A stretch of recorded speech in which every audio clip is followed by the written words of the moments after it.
Welp, here we go again. Odyssey is an expansion that I have been intensely looking forward to playing for reasons that should be immediately obvious given, well, my typical Rimworld playstyle. So rather than do the normal same thing where I record only one series at any given time, we're gonna do both at once. Good luck keeping track. Fun anecdotally relevant fact, backporting modded Rimworld instances is a very easy thing to do, and I most certainly did not spend 16 hours a day frantically trying to record the footage for the rest of Space Is Not the Final Frontier for a week before this DLC came out because I forgot that. Because that would be stupid. Cool. Anyway. This is a new game instance, which means we need a new colony, so it's situation normal. You all probably know how I play the game by this point, but if you don't, random losing is fun, naked brutality, and no saves coming. But I won't enforce it because the DLC launched, like, hours ago, and knowing my luck, I'm gonna fall face first into a day one game-breaking hornet infestation, or something.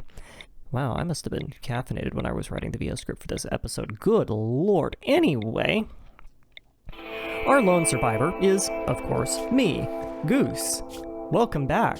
Today, my avatar is a tough 53-year-old beef farmer turned civil engineer who has quite possibly the single best stat spread I have seen in a starting pawn ever. This guy is insane. Double fire passions in construction, animals, medical, and research, single fire passion in cooking, and at least a level 4 in every skill tree except shooting, art, and social, which, well, the latter one really makes sense when you consider the picture being painted by the rest of his personality, but sure. There is a new DLC scenario added that lets you skip directly to the Odyssey content immediately, but I suspect that everyone who plays this the first time is going to go headfirst straight into it, and I'd rather explore the content in the context of the rest of the game, so instead I dropped into a nice, easy, temperate forest biome, naked as the day I was born, and with a strange, insatiable hunger to see just exactly how big of a ship I can crank out using the officially supported version of I Can't Believe It's Not Save Our Ship without it being handed to me on a silver platter. This requires, among other things, a colony to support said ambition, so my first few days are spent doing all the basic boring things like engaging in close-quarters hunting expeditions, building a room around a bed and calling it a bedroom, and cooking and eating only the finest freshly sourced. Our goal here, more than anything, is fast colony takeoff, and yes, the pun is absolutely intended. With a more traditional colony build, I'd slow roll a bit here, select pawns carefully, fortify hard in the early game, and plan things out in advance a bit more, but I don't really plan on sticking around once I can get a rocket in my pocket, so there are precisely two things I care about right now: expansion and research. We're going to be recruiting anybody that can do literally anything, and I do mean literally. Case in point, Hiroto here. Hiroto is a frail old man with a bad back, a bum leg, and who refuses to do anything other than eat food, take up space, and read the Rimworld equivalent of the newspaper, and physically assault anyone who shows up on his lawn. Excellent. Your job is to eat food, do research, and beat the daylights out of raiders with a stick. Your chances of survival are minimal, your health insurance is cut rate, and your pension has been repurposed towards funding my weird obsession with space cars. Welcome to the colony. What do you mean you want to leave? No, get back here. Leaving wasn't an option. Death, however, is. Yeah, Goosey here lost his marbles and may or may not have accidentally murdered my recruit. Oh well, more where that came from. Our next violent volunteer is Okapi, who suffers an unfortunate traumatic everything injury after setting one of my walls on fire and trying to catch a bunch of pointy sticks of wood flying towards him at high velocity. He fell over and offered to join up as our colony's second prisoner. Here's hoping that Goose got it out of his system early, because I would much prefer to recruit this person, not bury them. Our first real, genuine colonist is someone named Kara, who I am strongly tempted to not rename because Undertale, but I suppose I did promise, so sure. Fun quality of life change here. The invitation quest gives you a little bit more information about the pawn before forcing you to accept them, and in this case it tells me that Kara has a level 10 intellect skill.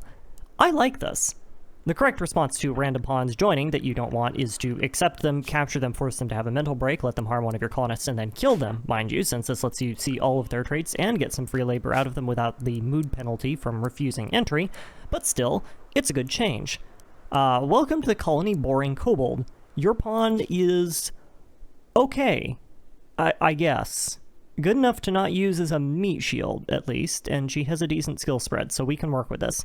And after quite a lot of exceptionally transparent begging from the newly recruited kobold, we also recruit Misky, getting us up to 3 vaguely competent pawns with a really quite decent skill spread. The game's been nice so far. Don't expect them to last too long.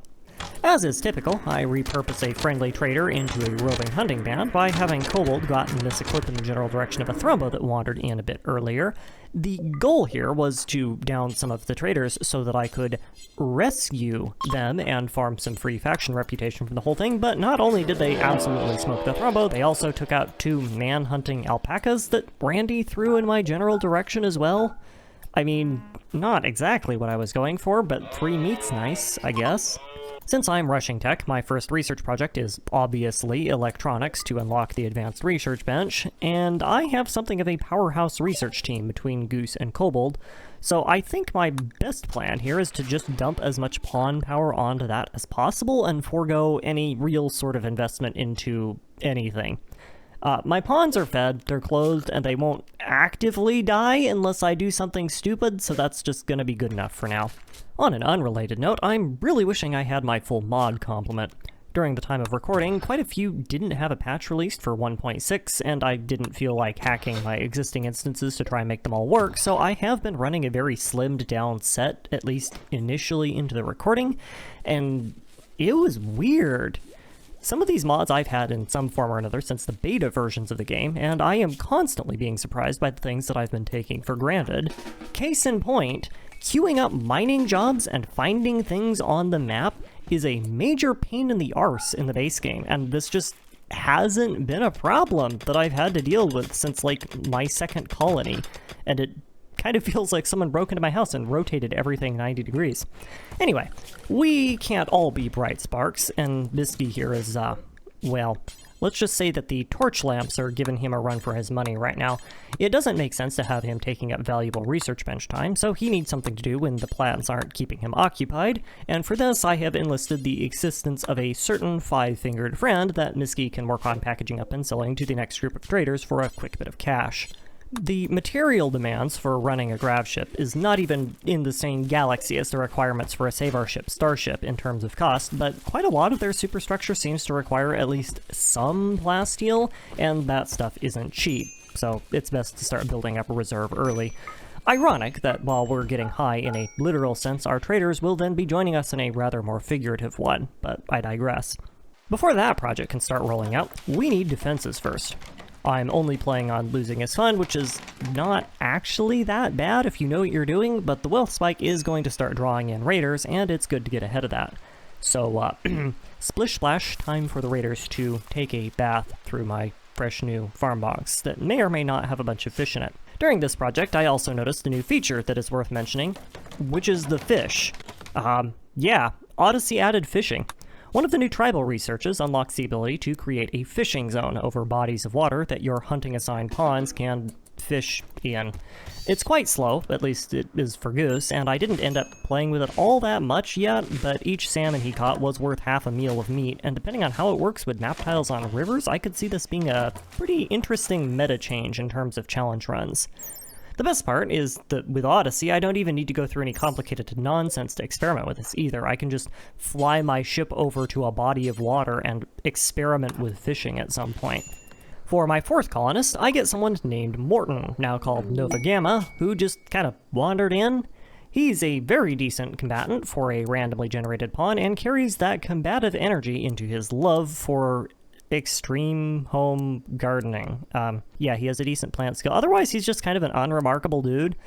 Of course, all 3 of my other colonists exist somewhere between a bowl of properly cooked rice and a particularly irate pigeon on the list of dangerous things on the rim, so the shooting and melee skills are disproportionately nice to have right now. But both of those skills require having something worth using as a weapon, which, barring the Thrumbo horn I grabbed earlier, I am lacking in, so it kind of doesn't matter. Right after that, we get Kari, now Gammaholic, shacking up with us as well. She's a decent miner, which is, well, I mean, it's kind of irrelevant right now since there isn't much worth mining, but it might be nice later on. We're kind of very quickly approaching the point of diminishing returns when it comes to recruiting new people, so, well, let's just say I wouldn't be too upset if we started cycling through them a bit and trying to roll for some better traits, but sure, welcome to the colony. Speaking of diminishing returns, hello there, Fish Majin. You're like the 5th pawn that we've recruited in the last 10 minutes. Randy, it's time to chill. Anyway, you, Fish, have a truly exceptional pawn that is both a pyromaniac and jealous, which seems like a combination that is safe and harmless to possess in a colony whose principal structures are both extremely flammable and extremely ugly. You also have no skills or passions other than your ability to hit things good. Period. You just don't do anything. This is perfect, actually, and sounds both useful and fantastic, except for the fact where you will then go on mental breaks, because the boo-boos you get from doing the only thing you like doing hurt.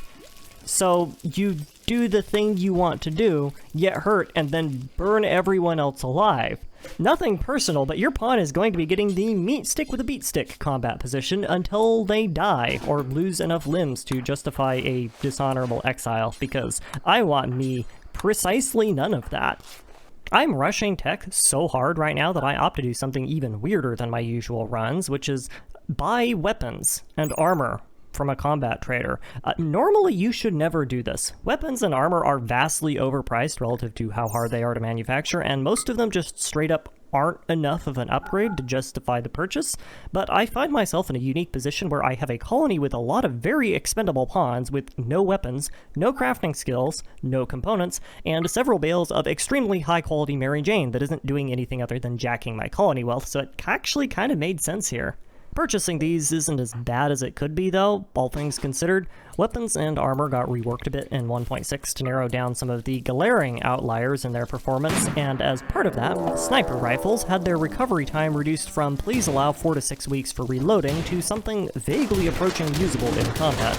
And a shotgun in the hands of a trigger-happy pawn with a double-fire passion for shooting is always a good investment when you don't have to care too much about the collateral. The traders also didn't learn from their previous mistakes and wandered in with some more wild thrombos, so after the entirely predictable consequences of their poor short-term planning came home to roost, I ended up with a free bolt-action rifle and machine pistol as well. Until now, most of the raids have been entirely inconsequential, so the first real raid of the run is actually this one, which is against a bunch of pirates.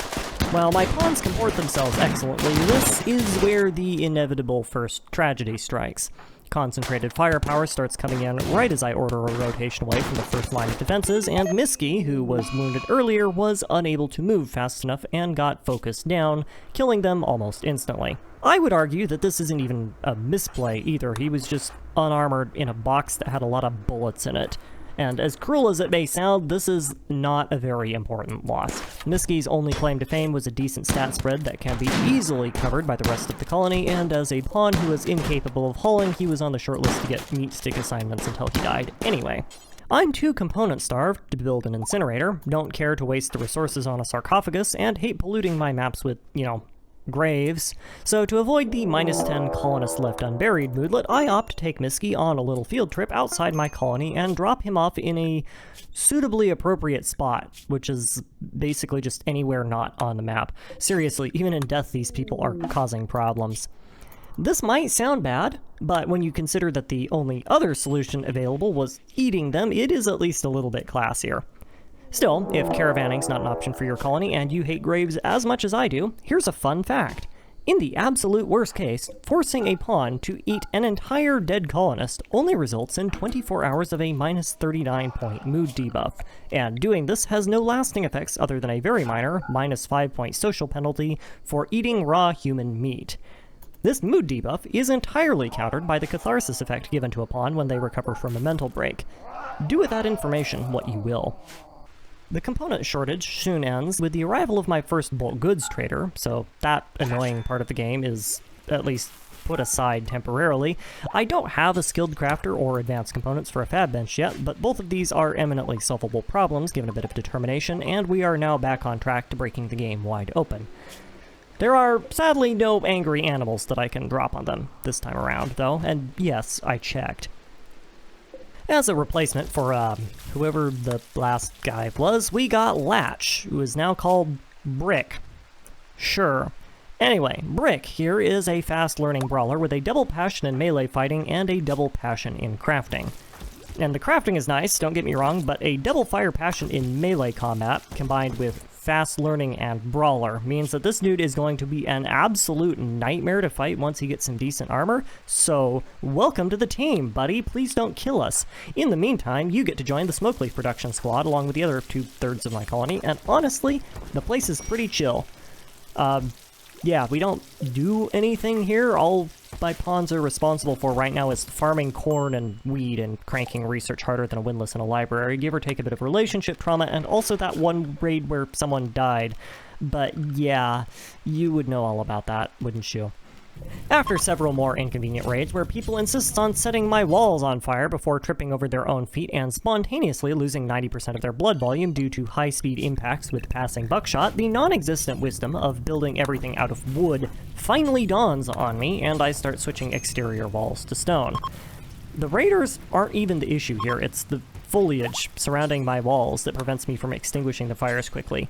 And this, combined with my pet pyros being useless around the stuff, has caused some issues. Whatever. Easy problem, easy solution. Also, apparently some people are getting married or something. Free mood buffs. Yay. Kind of a questionable choice with the way this colony's gonna work, but if you have a big enough vice grip, yeah, carpe diem, I suppose.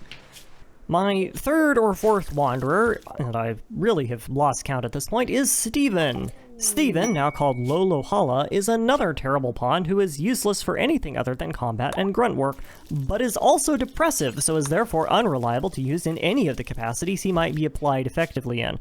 Great. Fantastic. With pawns like this, I think my current plan is going to be to pack the ship up and run off with it, leaving the rest of the colony behind, because these are some ridiculously terrible people. The only one worth keeping around at all so far is Brick, and honestly that's less of a case of Brick being good objectively and more of a case of her not being an active liability. The first siege is always a good litmus test for the relative strength of a colony, and, well, it could be worse. It could also be a whole lot better, but it could be worse. Pretty quickly on, I realized that the only way we had of winning this without unnecessarily losing people is going to be leveraging my single sniper rifle to chip the raiders down. And while Morton isn't "what do you mean there's a barn" levels of inaccurate, he also isn't a bionically augmented super soldier either, so that takes a hot second. Meanwhile, the raiders are bombing the daylights out of my colony. There's a reason I build giant colonies and stick the important bits under mountains, and this is it, folks. Siegers do nasty things to your stockpiles, especially when your stockpile is 20% of the size of your colony. Incidentally, so do drop pod raiders, though in this case most of the nasty things involved contaminating my kitchen floor with their dirty feet. And also all of the other bits that the colonists flew off them when we went to clean the place up. This was actually a very nice raid for us, other than the mess. The raiders brought a bunch of good weapons with them, and a couple of the ones that downed are just straight upgrades to existing colonists. I don't really want a big crew when I launch my grav ship, so might be time to start proactively refreshing my current population, as it were. Yes, in fact, that is exactly what I think I'm going to do. So long, Fishmajin and Lolohala. You were technically a net positive while you lasted, I guess. But it's now time to make way for Fishmajin and Lolohala Mark II. I'm even nice and gave the old pawns a chance to raid the corpse pile for some spare equipment before they were summarily banished. Nothing personal, we just don't like pyros here. Or people with clinical depression. Am I allowed to say that on YouTube? I think I'm allowed to say that on YouTube. Anyway, the new fish has largely unremarkable skill and passion sets, save for the double fire in crafting, but he is a tough jogger, which are both decent. The new Lola, on the other hand, is only a careful shooter, but has skills and passions in art, medicine, social, intellectual, and shooting, which makes her a very well-rounded backline pawn once we do something about the crippling case of arm cancer. Depending on how you look at it, we also either fortunately or unfortunately lose Boring Kobold in yet another drop pod raid around this time. She even had armor, too. It was just a lucky headshot. This is, at worst, mildly inconvenient. I was using her as a full-time researcher, which is very quickly going to become less of a priority, and since Boring was a tortured artist with no particular skill or interest in doing anything worth keeping a tortured artist around for, her continued presence in this colony was exceedingly unlikely. Still, thank you for your service, Boring. You were a good little paper pusher while you lasted. Despite this loss, my group of rejects finished up all of said paper pushing around 3.5 years into the game start, which, while not setting any speedrun records, is pretty decently fast by the usual standards of my colonies. Whether I needed half of this research is currently an open question, but better to have and not use than not have and need, I guess. In addition to all the usual base game Rimworld stuff, this unlocks fishing, hunter drones, orbital technology, and the ability to make a new kind of weapon called a beam repeater, which were all included as part of the Odyssey DLC. I touched on fishing a bit earlier, but my initial impressions of it remain largely the same. It's a new way for hunters to get food that's neat and thematically useful, but not super game-changing. Orbital tech is much the same way. It's all the nuts and bolts stuff you need to keep your pawns alive and functional in space, and while yeah, it's new, the real game changer is the ability to go to space at all, not what kind of fancy electric doorknobs you use to protect against asphyxiation while you're up there. The hunter drones and beam weapons are far more interesting, but mostly they just confuse me, and both of them read like things intended to be used against the player and not by them. Hunter drones are basically mobile, single-use bombers that come in trap or backpack flavor, and when triggered, they will route to the nearest enemy and blow up on them in a 5x5 area, dealing roughly the same damage as a grenade and causing substantial damage to structures. Now, they're fun.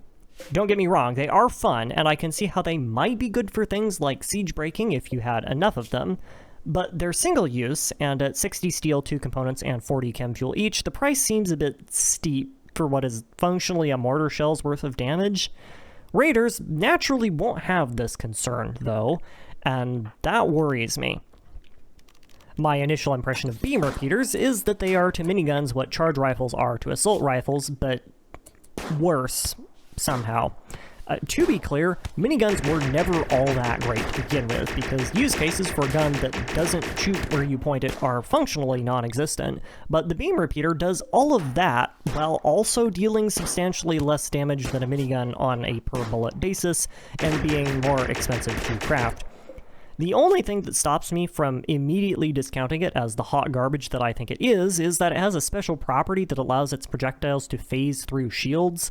In any other engagement or setting, this would just get out-DPS'd by any other weapon in the game, but the shield penetration ability is so specific and so useless that it makes me suspect that there's new kinds of shield tech I'm gonna encounter later on where this becomes more relevant, so I will withhold judgment for now.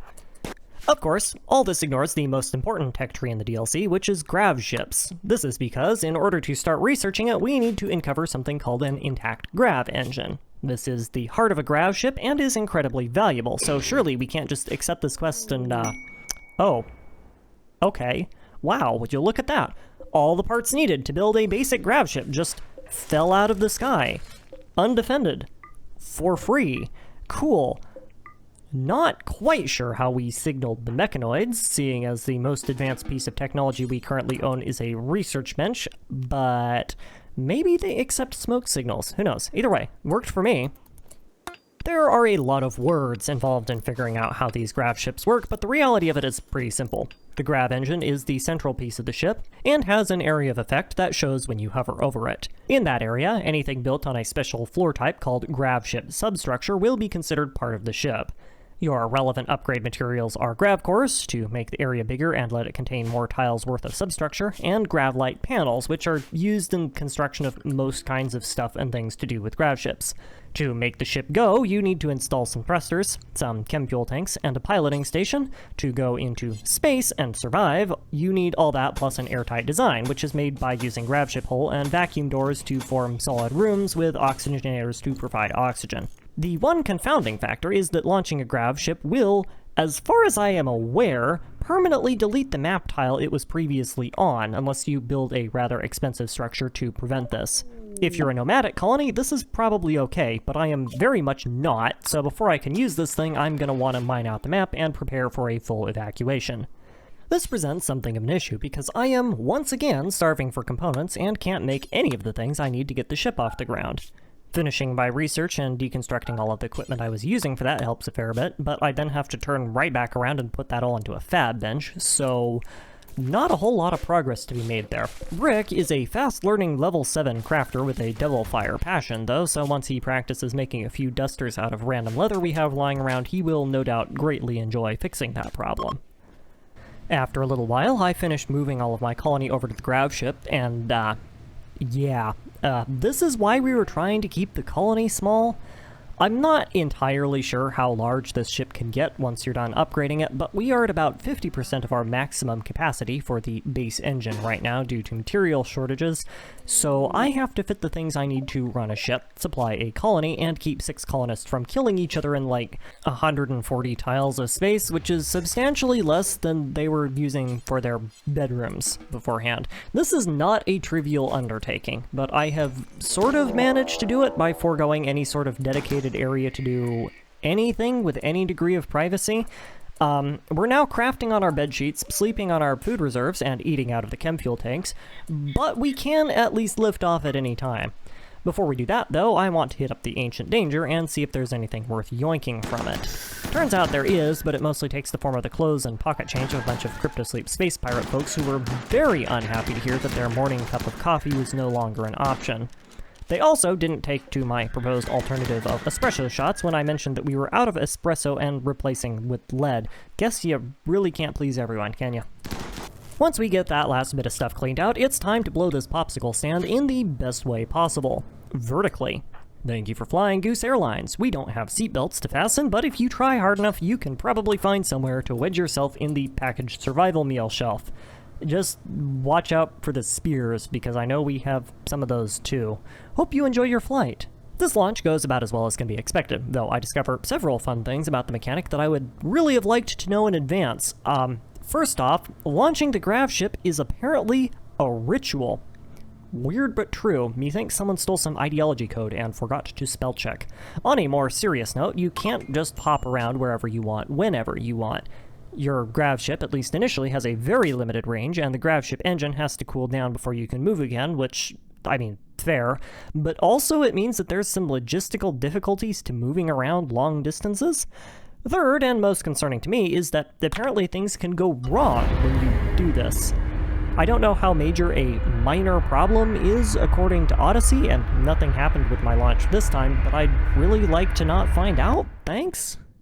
My chosen landing spot is next to an ocean, and while I'm waiting for my engines to cool down, I opt to send my colonists on a fishing adventure to play around with the mechanic of it and build my chem fuel and fresh food reserves. Which means it's time for all you could ever want to know about fishing in Rimworld. First, let's talk about the task itself. Fishing is treated as a hunting task with a lower priority than hunting designated animals, and it will slowly train any actively fishing pawn's animal handling ability. Despite this, pawns with animal handling passions don't actually enjoy fishing, even though they do enjoy tasks that work similarly, like milking or shearing animals. So yeah, definitely some day one glitchiness here.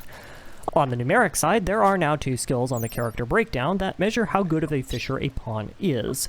Fishing speed and fishing yield, both of which scale as a function of a pawn's animal handling ability and, with varying levels of importance, their manipulation capacity.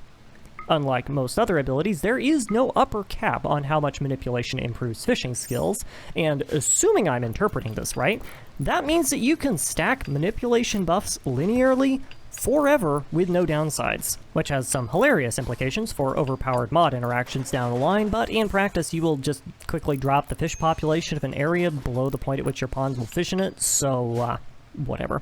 That's really all there is to it. It's a very simple skill. The fish generation mechanic seems to mostly line up with what I already hypothesized earlier. Fish pods passively replenish in their water sources, and their replenishment rates and sizes seem to scale with the size of the body of water they occupy.